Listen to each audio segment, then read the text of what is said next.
Ginoong Diyos, hari sa tanang hari, tagiya sa kalibutan o tagiya sa among kinabuhi. Lord God, ako na pong gipangayo kanimo Lord God, ang akong proteksyon Ginoo sa akong pag-travel Ginoo, safety ko Lord God, ginamit palayo ako sa mga disgrasya Lord God, ang pag-travel Ginoo. Kaya ikaw lang gid ang akong saligan Ginoo. Ginoo, ako gid kanang pasalamatan ang imong proteksyon kanako o ang imong presensya. Kani nga akong hangyo, kung ibalik diha kanimo ang grasya sa akong gipangayo, pinaagi sa ngalan sa among Kristong hari, among Ginoo, nga si Ginoong Hesus. Amen. Guys, magandang araw. Magta-travel na naman ako papuntang Davao. Napakainit ng panahon guys. 11:30 ang oras natin ngayon. Dito pa ako ngayon sa Bukidnon guys, sa may Mustuan, CMU, Tulugon, Central Mindanao University. Dito ako naka-park. Yan guys, Central Mindanao University.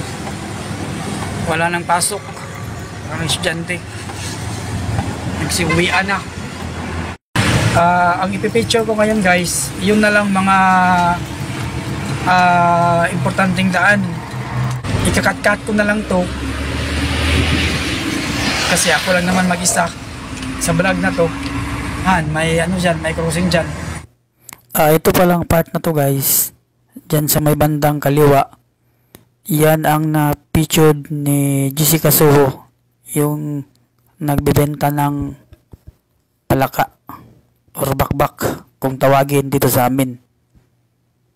Yan sa may bandang kaliwa. Ngayon wala kasi mainit, matumal siguro ang hulihan. Yan ang crossing na yan ang sinasabi ko na shortcut papuntang Davao kung galing ka ng Cagayan de Oro City.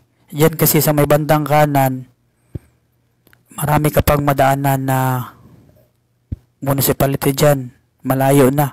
Kaya dito ka na lang sa may bandang kanan, shortcut dito. Dito na ako sa Quezon, Bukidnon. Dyan sa likod yung ano nila, Municipal Hall. Yan.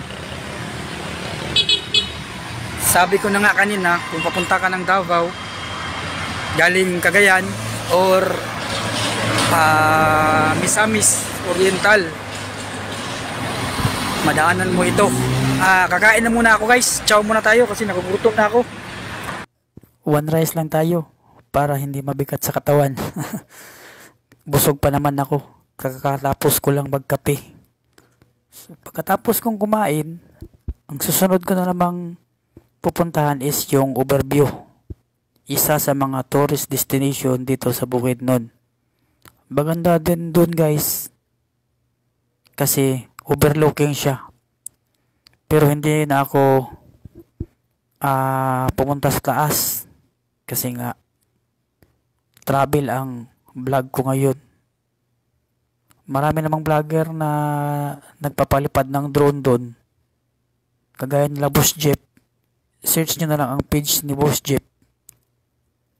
Marami siyang videos tungkol dito sa Overview.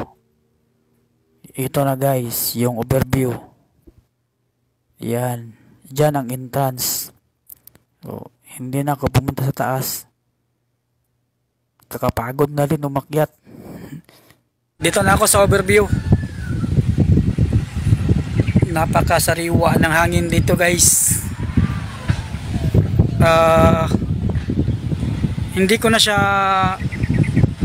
pupuntahan dun sa taas kasi nga ang vlog ko ngayon is travel.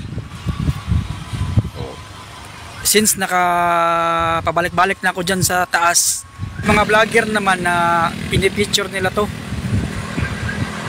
kagaya nila Boss Jeff, mga vlogger sa Bukidnon, mga taga Bukidnon na vlogger, pinipicture nila to, pinapalipad pa nga nila yung drone dito. Pagkatapos nito, ang susunod kong ipipicture is yung going to Buda na tayo. Maulan dito. Doon sa Valencia, napakainit. Pagdating dito, nag-ulan. Napaka-delikado talaga ng panahon ngayon. Kaya, baon ng extra tubig at paracetamol. Grabe talaga. Pasensya na po kayo guys sa boses ko. Pagod talaga ako guys kasi successive yung travel ko. At saka pasensya na din kayo sa camera ko. Murahin lang kasi. Pero nagagawan ko na naman ang paraan guys. Napakalakas ng ulan. Sa susunod nito guys, pag maka-invest na ako ng maayos ko lang tong account ko, makaka-pay out ako, bibili ako, mag-upgrade ako ng mga gadget para tuloy-tuloy na tong vlog ko. Gaganahan naman tayong mag-share sa mga travel natin. O kahit pa malipat ako sa ibang trabaho, share Ito ko na pa. yung mga tindahan ng gulay at prutas dito sa Buda. Buda na to guys.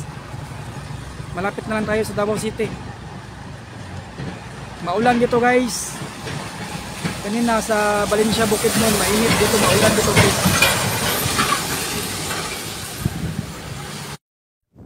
Ito na ang Buda. Marami ditong mga gulay at prutas na mura. Andyan pa si Ale, si ate. Ang ganda ng smile ni ate. Pinatawad pa niya ako. Mura lang pagkabigay niya sa akin. Yan ang tindahan niya. Marami dito guys, mga gulay. Yan. Nagpa-picture pa si ate. Akala talaga niya sikat na ako. Sabi niya, pa-picture daw kami. Pero na-video ko. Hindi ko sinasadya. Yan ang mga benta niya. Dito, nakahilera lang ang mga gulay at prutas dito. Mura lang dito guys. Yan. Yan ang hitsura ng market nila. Pagkatapos dito, nag-stop over na naman ako sa Barangay Baganihan. Dong bindahan ng mga Ito yung Barangay Baganihan. Wala yung mga kaibigan ko na bata dito. May mga binibenta din sila dito, mga anik-anik. Pwede kayong magpa-picture dito. Ang susunod ko dito is sa Davao na, sa Tara. Ito na, umabot din. Sa wakas, nasa Davao na tayo. Pasensya na po talaga sa boses ko ngayon. Pagod lang talaga ako guys.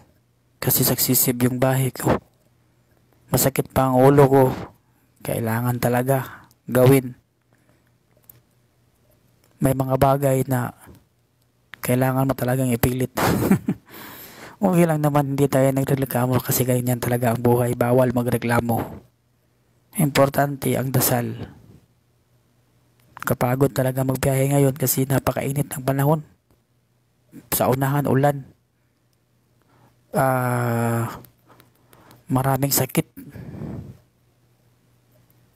Yan guys. Nagregisa sila, mga task force Davao, para safety talaga ang syudad. So, nasa Davao na ako sa may Kalinan. Hindi ko na pupuntahan yung bahay ko doon sa Barangay Tamayong kasi medyo malayo pa yun. Didiretso na ako ng downtown. So, salamat guys sa panonood nyo sa vlog ko at sana hindi kayo magsasawa sa panonood ng iba kong mga vlog kahit na medyo lousy at pangit pang mga gadget ko. Yan naman talaga. Nag-i-invest pa tayo. Kagaya din ng mga yung nagawa kong kanta. Yung gadget ko na gamit doon is cellphone lang. Nilaro ko lang sa Mixcraft.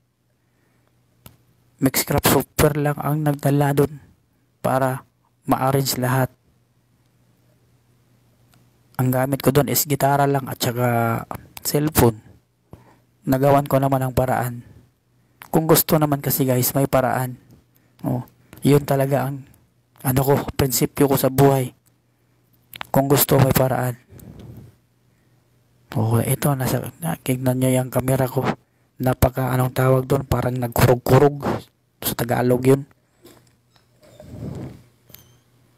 Dito na lang. Bye-bye.